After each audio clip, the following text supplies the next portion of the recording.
और बिहार विधानसभा का विशेष सत्र कल। उप मुख्यमंत्री सम्राट चौधरी ने किया दावा। सम्राट चौधरी सरकार हासिल करेगी विश्वास मत।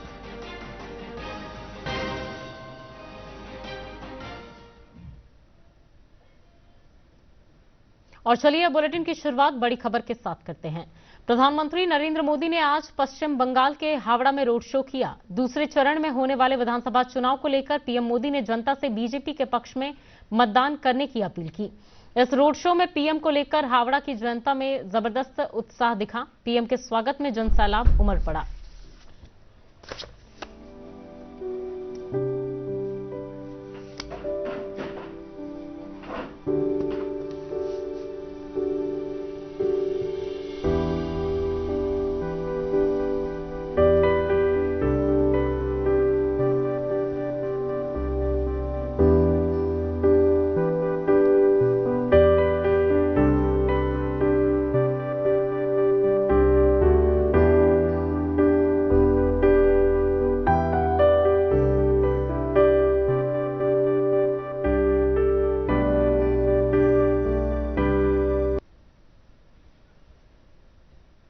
प्रधानमंत्री नरेंद्र मोदी ने आज पश्चिम बंगाल के हावड़ा में रामकृष्ण मिशन के मुख्यालय बेलूर मठ का दौरा किया। पीएम ने बेलूर मठ में रामकृष्ण परमहंस की मूर्ति को नमन कर आशीर्वाद लिया। इस दौरान पीएम मोदी ने बेलूर मठ के संतों के साथ संवाद किया। पीएम का यह दौरा राज्य में चुनाव प्रचार के दौरान आध्यात्मिक और सांस्कृतिक महत्व को रेखांकित करता है।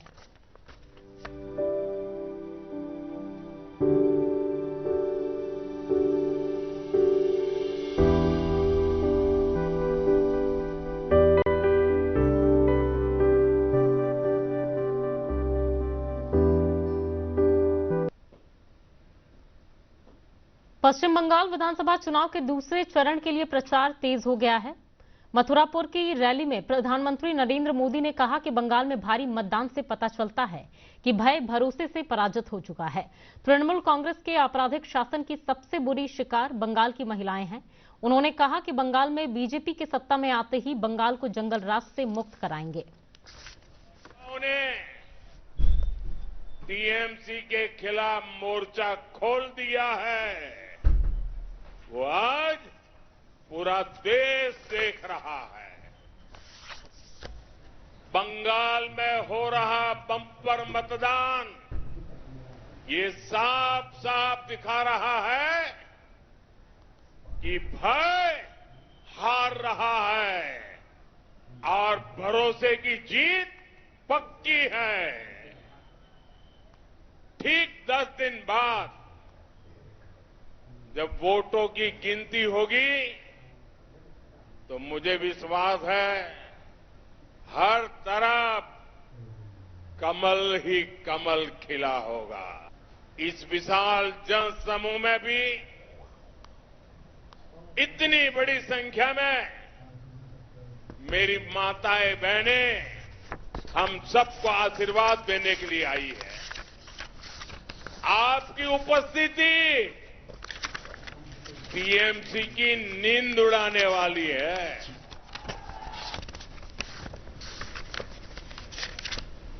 केंद्रीय गृह मंत्री अमित शाह ने पश्चिम बंगाल के बालागढ़ में चुनावी रैली की। इस अवसर पर केंद्रीय गृह मंत्री अमित शाह ने कहा कि हमारे युवाओं की नौकरियां छीनने वाले घुसपैठियों को बंगाल में बीजेपी के सत्ता में आने के बाद हम चुन चुन कर निकालेंगे। अमित शाह ने कहा कि मतदान के दिन चुनाव आयोग ने सीआरपीएफ की बहुत अच्छी व्यवस्था की है। किसी को टीएमसी के गुंडों से डरने की कोई जरूरत नहीं है।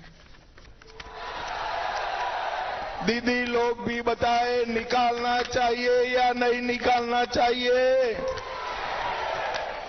क्या दीदी निकालेगी? जरा जोर से बोलो, दीदी निकालेगी? भाईपो निकालेंगे?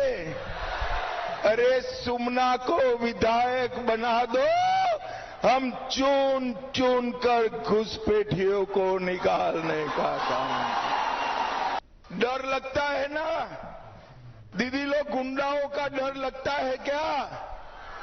अरे जोर से बोलो, लगता है या नहीं लगता है भाई? डरना मत। मैं आज दीदी के गुंडों को कहकर जाता हूं, कान खोल कर सुन लो। 29 तारीख को मतदाता को उंगली भी लगाई तो आपकी जगह बंगाल की खाड़ी में होगी, बंगाल की खाड़ी में।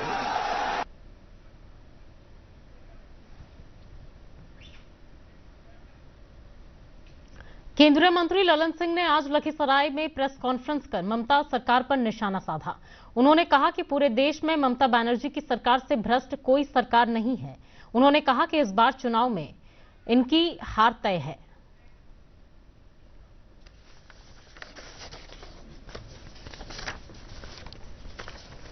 कि बंगाल की जो स्थिति है, जो बंगाल की वर्तमान सरकार है श्रीमती ममता बनर्जी, वहां कोई न कानून है न शासन है, सिर्फ भ्रष्टाचार का बोलबाला। आपने देखा होगा कि आज तक बंगाल में जितने लोग भ्रष्टाचार में मंत्री पदाधिकारी पकड़ाए देश में कहीं इस तरह का नहीं, तो वहां कंप्लीट भ्रष्टाचार का राज है, अराजक स्थिति है। इसलिए बंगाल की जनता इस बार मन बनाई हुई है सत्ता परिवर्तन।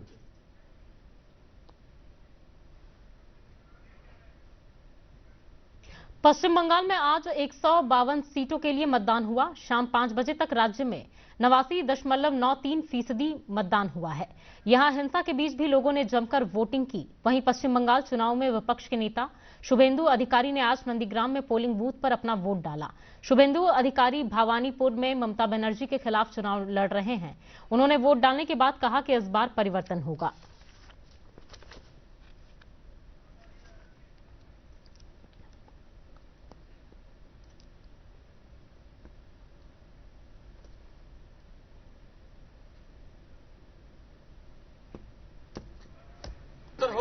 परिवर्तन होगा।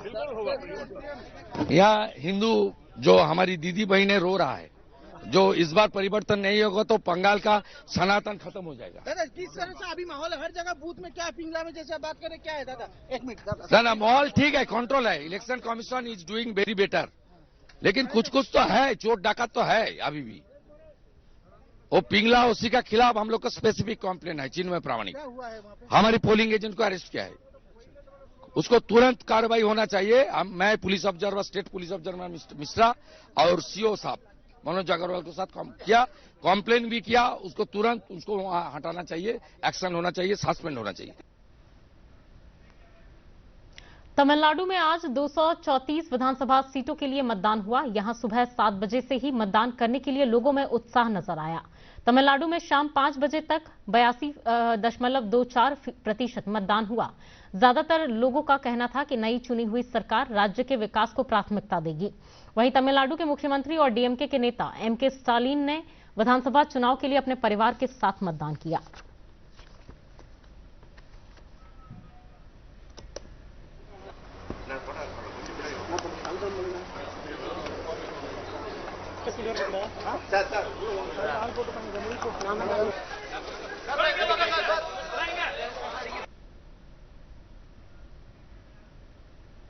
पेट्रोलियम मंत्रालय की संयुक्त सचिव सुजाता शर्मा ने आज प्रेस कॉन्फ्रेंस कर बताया कि पश्चिम एशिया की चिंताओं के बीच देश में एलपीजी की आपूर्ति स्थिर है। घरेलू सिलेंडरों की कोई कमी नहीं है। ऑनलाइन एलपीजी बुकिंग 99% तक बढ़ गई है। सुजाता शर्मा ने बताया कि घरेलू और कमर्शियल सिलेंडर के दाम स्थिर हैं और पीएनजी के 5 लाख से अधिक नए कनेक्शन जुड़े हैं।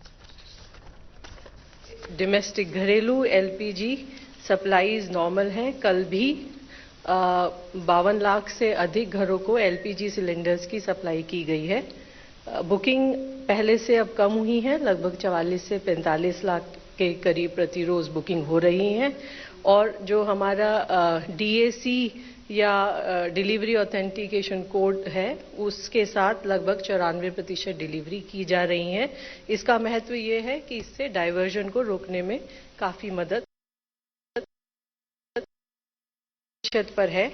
और अप्रैल के महीने में अब तक 1,40,000 टन से अधिक कमर्शियल एलपीजी की सेल हुई है। और ये सेल मुख्यतः रेस्टोरेंट, ढाबा, होटल और कुछ लेबर इंटेंसिव इंडस्ट्रीज जैसे steel, automobile, textile, dye, chemical, plastics, packaging, agriculture etcetera को की गई है। 10 अप्रैल 2026 से भारतीय नागरिकों को फ्रांस के हवाई अड्डों से होकर किसी तीसरे देश की यात्रा करने के लिए एयरपोर्ट ट्रांजिट वीजा की आवश्यकता नहीं होगी। इस संबंध में जानकारी देते हुए विदेश मंत्रालय के प्रवक्ता रणधीर जायसवाल ने बताया कि इससे भारत फ्रांस के रणनीतिक संबंधों को मजबूती मिलेगी। इस नियम का मतलब है कि अब आप पेरिस या अन्य फ्रांसीसी हवाई अड्डों पर अंतर्राष्ट्रीय ट्रांजिट क्षेत्र में रुके बिना किसी अतिरिक्त वीजा के अपनी यात्रा जारी रख सकते हैं। यह निर्णय राष्ट्रपति मैक्रोन की फरवरी 2026 की भारत यात्रा के बाद लिया गया था, जिससे भारतीय पासपोर्ट धारकों के लिए फ्रांस के रास्ते यात्रा करना आसान हो गया है। And Indian nationals transiting through mainland France exclusively by air will no longer need a transit visa with effect from 10th April 2026. So please note the date, 10th April 2006. The decision reflects the enduring partnership between India and France, elevated to the level of a special global strategic partnership during the recent visit of President Macron, and further facilitation of smoother movement of people and enhanced people-to-people ties. समाचारों का सिलसिला जारी रहेगा, लेकिन एक छोटे से अंतराल के बाद।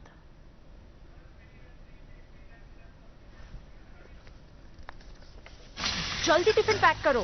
राजू, मोबाइल छोड़ो। अरे दीदी, वो बैंक का नंबर चाहिए, रिफंड ही नहीं आया है। मिल गया। अब भी कॉल करता हूँ दीदी। बिना नंबर जांचे? हाँ? अक्सर जालसाज बैंक की नकली वेबसाइट और फर्जी नंबर से पैसों की धोखाधड़ी करते हैं। तो फिर सही नंबर? बैंक की ऑफिशियल वेबसाइट या तो कार्ड। आपने तो बचा लिया दीदी। काम से नहीं। आरबीआई कहता है, सही वित्तीय बर्ताव करे आपका बचाव। ब्रेक के बाद समाचारों में आपका एक बार फिर से स्वागत है। चलिए अब अगली खबर पर नजर डालते हैं। बिहार बीजेपी में इन दिनों संगठनात्मक मजबूती पर खास जोर दिया जा रहा है। इसी कड़ी में भाजपा प्रदेश कार्यालय में पंडित दीनदयाल उपाध्याय प्रशिक्षण महाअभियान के तहत एक अहम कार्यशाला का आयोजन किया गया, जहां कार्यकर्ताओं को प्रशिक्षण देने की रणनीति पर विस्तार से चर्चा हुई। कार्यक्रम में बिहार के मुख्यमंत्री सम्राट चौधरी भी पहुंचे, जहां उन्होंने कार्यकर्ताओं को मार्गदर्शन दिया। उनके संबोधन से कार्यकर्ताओं में खासा उत्साह देखने को मिला। इस मौके पर प्रदेश अध्यक्ष संजय सरावगी, संगठन महामंत्री भीखू भाई दलसानिया, प्रशिक्षण सह प्रभारी मृत्युंजय कुमार और प्रशिक्षण प्रदेश प्रभारी शिवेश राम समेत कई वरिष्ठ नेता भी मौजूद रहे।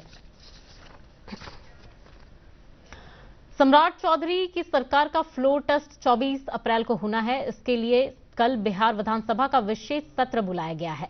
वहीं उप मुख्यमंत्री विजय कुमार चौधरी ने आज जदयू कार्यालय में आयोजित प्रेस कॉन्फ्रेंस को संबोधित करते हुए कहा कि कल हम लोग विश्वास मत हासिल करेंगे। उन्होंने कहा कि नई सरकार नीतीश कुमार के दिखाए रास्ते पर चलेगी। मत प्राप्त करने का प्रस्ताव पहले ही विधानसभा सचिवालय को उपलब्ध करा दिया और उम्मीद है, और उम्मीद ही नहीं बल्कि इसी खास उद्देश्य से कल विधानसभा की बैठक भी बुलाई गई। तो स्वाभाविक रूप से आज हम जो कल विश्वास मत का प्रस्ताव विधानसभा में आने वाला है, तो आज हमारे यहाँ जो एनडीए के हमारे साथी हैं, सबों में आपस में बातचीत का सिलसिला जारी है और हमें पूरी उम्मीद है कि हम बड़ी ही मजबूती से विश्वास मत प्राप्त करें। बिहार में अपराध बढ़ रहा है। तेजस्वी प्रसाद ने सम्राट चौधरी की सरकार पर निशाना साधते हुए सोशल मीडिया एक्स पर वीडियो पोस्ट किया है।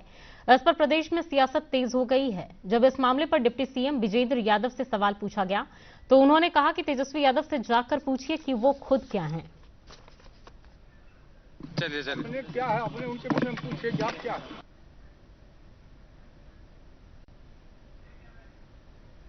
और चलिए ज्यादा जानकारी के लिए जुड़ते हैं हमारे संवाददाता मधुरेश नारायण से।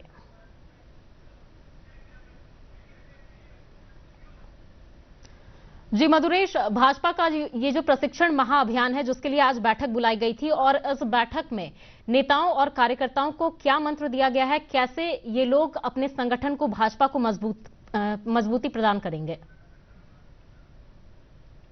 हाँ, निश्चित रूप से देखिए, बीजेपी एक ऐसी पार्टी है जो लगातार एक्शन मोड में रहती है और उसी की तरफ पंडित दीनदयाल उपाध्याय प्रशिक्षण महाअभियान 2026 की शुरुआत की गई है, और खास तौर पे तब जबकि बिहार में बीजेपी ने एक बड़ी जीत हासिल की है और अब बीजेपी का ही एक नेता मुख्यमंत्री भी है। ऐसे में ये प्रशिक्षण बिहार के लिहाज से बेहद महत्वपूर्ण हो जाती है, क्योंकि जब विधानसभा में बीजेपी ने बड़ी जीत हासिल की थी तो जो शीर्ष नेता हैं उन्होंने एक संदेश दिया था कि बिहार में विधानसभा में हमने बड़ी जीत हासिल की, उससे पहले लोकसभा में बड़ी जीत हासिल की। उन्होंने ये संदेश दिया था कि अब जो पंचायत स्तर के चुनाव होंगे, जो नगर स्तर के चुनाव होंगे, उसमें भी बीजेपी को के जो समर्थित जो उम्मीदवार हों उनको जीत करके आए, ऐसा हमें काम करना चाहिए। और इसी को लेकर के आज सम्राट चौधरी ने जब संबोधन किया तो जो कार्यकर्ता थे, जो नेता थे, उनको मंत्र दिया। उन्होंने सबसे पहला लाइन जो बोला वो ये बोला कि कोई भी संगठन हो उसकी ताकत कार्यकर्ता है। तो कहीं ना कहीं ये जो लाइन था पूरा ये कार्यकर्ताओं के उत्साह को बढ़ाने वाला था। उसके बाद उन्होंने बताया कि किस तरीके से जन जन तक पहुंचना भाजपा ने नीति बनाई है कि जन जन तक पहुंचे, जन जन तक भाजपा के द्वारा जो काम किया जा रहा है उसको पहुंचाया जाए। इसके साथ ही उन्होंने बताया कि पूरे प्रदेश में प्रखंड स्तर से लेकर के गांव स्तर तक में इस तरह के प्रशिक्षण अभियान की शुरुआत की जाएगी, ताकि जो कार्यकर्ता हैं, जो बूथ लेवल तक के कार्यकर्ता हैं, वो प्रशिक्षित हो सकें किस तरीके से संगठन के काम को करना है। एक और सवाल आपसे लेना चाहूंगी, कल भाजपा के लिए बहुत बड़ा दिन है, कल एनडीए सरकार के लिए बहुत बड़ा दिन है, क्योंकि कल पहली बार एक तो भाजपा का मुख्यमंत्री बनने वाला है और सम्राट चौधरी का कल फ्लोर टेस्ट भी होने वाला है। ऐसे में देखा जाए तो एनडीए ने इसके लिए क्या रणनीति तैयार की है, वो आपसे जानना चाहेंगे। हाँ, निश्चित रूप से देखिए, एनडीए ने इसके लिए पहले से रणनीति बनानी शुरू कर दी थी और जितने भी एनडीए के नेता हैं उनको पटना बुला लिया गया है। सभी पटना पहुंच गए हैं। एनडीए 101 सीटों पर एनडीए के जो विधायक हैं वो हैं, जीत 102 सीट की हुई थी, लेकिन बाकीपुर सीट नितिन नवीन के इस्तीफा देने के बाद खाली हो गई है। तो 101 जो विधायक है वो पटना पहुंच चुके हैं और निश्चित रूप से कल जो दिन है वो बेहद महत्वपूर्ण है एनडीए के लिए भी और बीजेपी के लिए भी। सम्राट चौधरी का फ्लोर टेस्ट है, लेकिन जो एनडीए के घटक दल हैं वो लगातार इस बात को लेकर के आश्वस्त करते आ रहे हैं कि जो फ्लोर टेस्ट है वो बहुत स्मूथ होगा, कहीं कोई परेशानी नहीं है। और इसकी पूरी तैयारी चाहे जदयू हो, चाहे रालोसपा हो, चाहे हम हो या फिर खुद बीजेपी हो, पूरी तरीके से रणनीति तैयार की गई है और जो विधायक हैं उनको बुला करके पहले ही पटना बुला लिया गया है और सारे विधायक पटना में मौजूद हैं। और ये तय है कि कल फ्लोर टेस्ट जो होगा उसमें मुख्यमंत्री सम्राट चौधरी पूर्ण बहुमत हासिल करेंगे। जी, तमाम तरह की जानकारी देने के लिए आपका बहुत बहुत धन्यवाद। और चलिए अब अगली खबर पर नजर डालते हैं। जनसुराज के प्रवक्ता विवेक ने बिहार सरकार पर गंभीर वित्तीय संकट का आरोप लगाते हुए कहा कि एनडीए सरकार ने वोट खरीदने के लिए राज्य का खजाना खाली कर दिया है। उन्होंने दावा किया कि बिहार भारी कर्ज में डूबा है और हर बिहारी पर लगभग 30,000 का कर्ज आ गया है। जनसुराज के प्रवक्ता विवेक ने आरोप लगाया कि राज्य सरकार अनियंत्रित होकर लोन ले रही है। से ऊपर का कर्ज है, 4 लाख करोड़ का कर्ज है, 4 लाख करोड़। और बिहार का बजट जो है, जो बजट आमदनी नहीं, बजट है लगभग 3,40,000 करोड़। अब जो राज्य इतने बड़े कर्ज में डूबा हुआ हो, इतने बड़े कर्ज में डूबा हुआ हो, जिसका फिस्कल डिफिसिट जैसे रहमान जी ने बताया 12% है। राजधानी पटना के वीर कुंवर सिंह पार्क में आज वीर कुंवर सिंह विजय दिवस के अवसर पर राजकीय समारोह का आयोजन किया गया। इस अवसर पर राज्यपाल सैयद अता हसनैन, मुख्यमंत्री सम्राट चौधरी, उप मुख्यमंत्री विजय कुमार चौधरी और विजेंद्र प्रसाद यादव समेत कई गणमान्य लोगों ने वीर कुंवर सिंह को श्रद्धांजलि अर्पित की।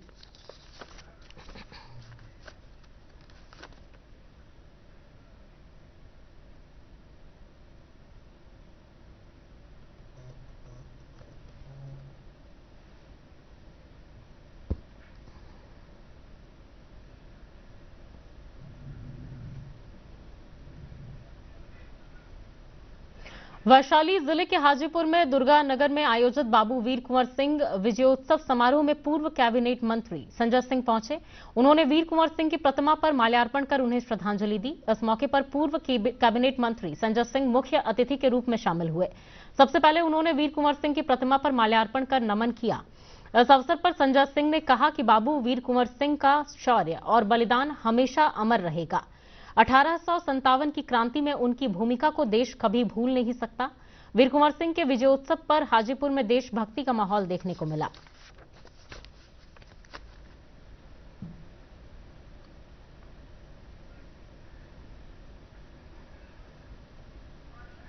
ये बगैर हमेशा से अपने समाज को, समाज कहने का मतलब क्षत्रिय समाज नहीं, समाज के मतलब सभी धर्म, सभी जाति और ऊंचे नीचे समाज के हर एक तबकों को लेकर चलने वाले वीर योद्धा बाबू वीर कुंवर सिंह जी की जयंती हम लोग मनाने का काम करते हैं। पटना सिटी स्थित बिहार हितैषी जिला केंद्रीयकृत पुस्तकालय के 142वें वर्षगांठ समारोह के अवसर पर नागालैंड के राज्यपाल नंद किशोर यादव सहित बड़ी संख्या में कवि, कलाकार, समाजसेवी और प्रबुद्ध जनों ने हिस्सा लिया। इस अवसर पर नागालैंड के राज्यपाल नंद किशोर यादव ने इस पुस्तकालय को पटना सिटी की एक धरोहर बताते हुए कहा कि इस पुस्तकालय में बड़ी संख्या में छात्र छात्राएं आते हैं, अध्ययन करते हैं, परीक्षा की तैयारी करते हैं और अपना भविष्य बनाते हैं।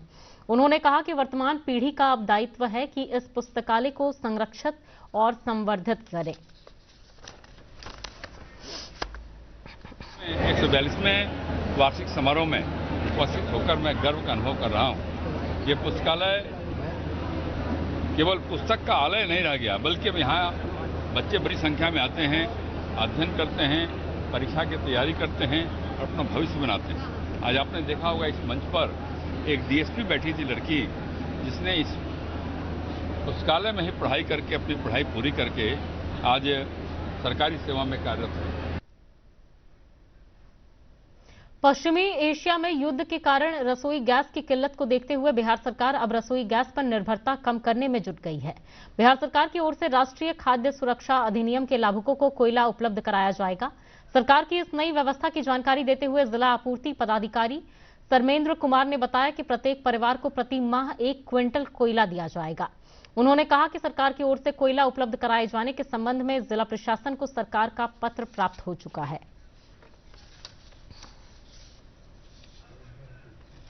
विभागीय लेटर नंबर 169 10/4/2026 के द्वारा ये शादी ब्याह के अलावा जो हम लोग का पत्रांक आया है, विभागीय पत्रांक 1925 21/4/2026 के द्वारा आया कि एनएफएसए के जो चयनित लाभुक हैं उनको जो निर्धारित दर पर 100 किलो अर्थात प्रति माह 1 क्विंटल कोयला, कुकिंग कोल हम लोग उपलब्ध कराने का निर्देश प्राप्त हुआ है, जिसके आलोक में हम लोग उसको आपूर्ति करवाने हेतु विधिवत कार्रवाई सुनिश्चित करना है। भारतीय कृषि अनुसंधान परिषद के अंतर्गत केंद्रीय पटसन और संवर्गीय रेशा अनुसंधान संस्थान बैरकपुर के निदेशक डॉक्टर गौरांग कर ने कटिहार जिले के विभिन्न संभावित क्षेत्रों का दौरा कर जमीनी हकीकत जाना। इस दौरान उन्होंने मनिहारी प्रखंड के मुजवर गांव और गोगाबिल झील के आसपास की उपजाऊ भूमि का सघन निरीक्षण किया। उन्होंने खेतों में जाकर मिट्टी की गुणवत्ता और जल उपलब्धता का जायजा लिया। स्थानीय किसानों से रूबरू होकर उनकी समस्याओं को सुना। इस अवसर पर जिला कृषि पदाधिकारी मिथिलेश कुमार ने बताया कि कटिहार जिला जूट की खेती के लिए प्रसिद्ध है। यहां 25,000 हेक्टेयर क्षेत्र में जूट की खेती की जाती रही है।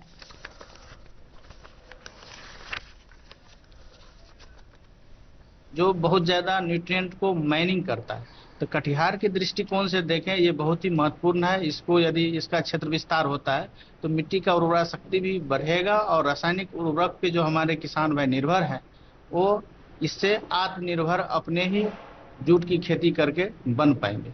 क्योंकि इसका जो लीफ फॉल है इसमें ऑर्गेनिक कार्बन होता है, इनऑर्गेनिक नाइट्रोजन का व्यवहार कम हो जाता है, केमिकल फर्टिलाइजर का डिपेंडेंसी कम हो जाता है। इसलिए जो हमारा मेक इन इंडिया हम लोग आज बोलता है, इसलिए उसका डिपेंडेंसी बहुत कम हो जाता है। ये भी हमारा एक आज का प्रशिक्षण का जो शिविर था। मुंगेर के पोलो मैदान में आगामी 6 मई को दोपहर 4 बजे से 6 बजे के बीच बिहार स्कूल ऑफ योगा के सौजन्य से भगवान तिरुपति बालाजी की उत्सव मूर्ति भक्तों के दर्शन के लिए रखी जाएगी। इस दौरान मुंगेर और आसपास के जिलों के भक्त भगवान तिरुपति बालाजी की उत्सव मूर्ति का दर्शन कर सकेंगे। इस संबंध में जानकारी देते हुए मुंगेर के जिला पदाधिकारी निखिल धनराज निपड़ेकर ने बताया कि बिहार में पहली बार मुंगेर में भगवान तिरुपति बालाजी की उत्सव मूर्ति पहुंच रही है। ऐतिहासिक दिन होगा। तिरुमला तिरुपति बालाजी, जिसको हम सब लोग पूजते हैं, उनकी उत्सव मूर्ति का पदार्पण मुंगेर में होने जा रहा है। यह अत्यंत गर्व का विषय केवल मुंगेर के लिए नहीं, पूरे बिहार के लिए होगा। बिहार स्कूल ऑफ योगा ने इस तरह विस्तृत एक प्रोग्राम बना है ताकि हमारे जो स्थानीय लोग हैं इसका दर्शन ले पाएं और जो विवाह उत्सव यहाँ पे होगा उसका लाभ ले पाएं।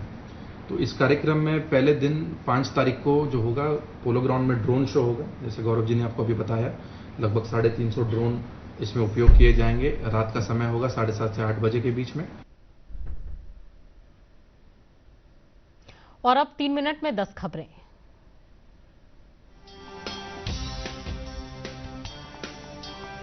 विदेश मंत्री एस जयशंकर ने आज भारत अफ्रीका फोरम शिखर सम्मेलन 4 के लोगों को और वेबसाइट को किया लॉन्च।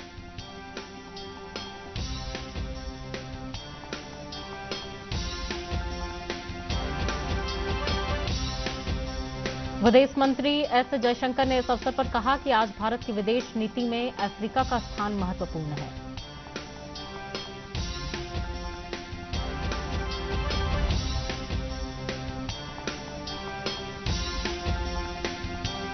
मोतिहारी के धनौती नदी के आसपास की जमीन को अतिक्रमण मुक्त करने की तैयारी। जिला प्रशासन ने 68 मामलों की जमाबंदी रद्द की।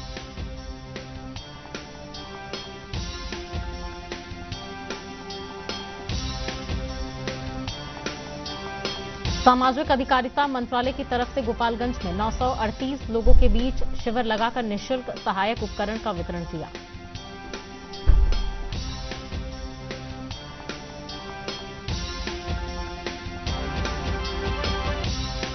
मुंगेर में जनगणना 2027 के तहत स्वगणना के लिए नगर निगम की तरफ से बैठक आयोजित की गई। लोगों को कैसे जागरूक किया जाए, इस पर चर्चा हुई।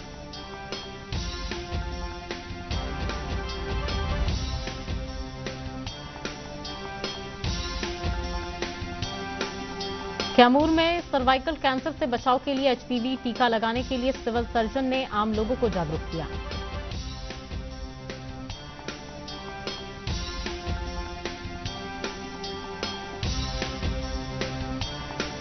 मुंगेर में लू पीड़ित मरीजों का इलाज करने के लिए मॉडल अस्पताल में लू वार्ड की स्थापना की गई है।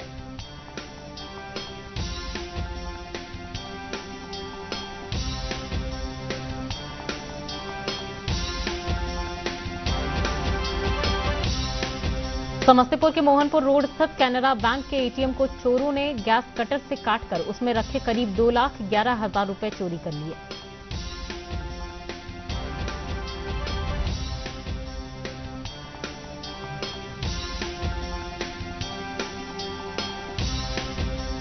अक्षय ऊर्जा को बढ़ावा देने और बिजली बिलों को कम करने के उद्देश्य से सहरसा में सोलर मेला सह ऋण मेले का किया गया आयोजन।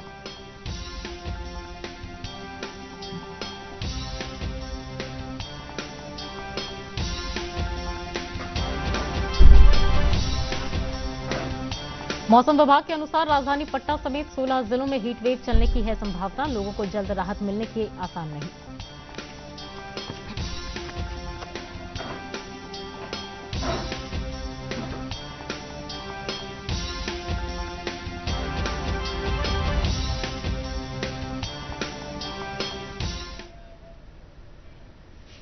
तो फिलहाल के लिए इस बुलेटिन में बस इतना ही। मुझे दीजिए इजाजत। नमस्कार।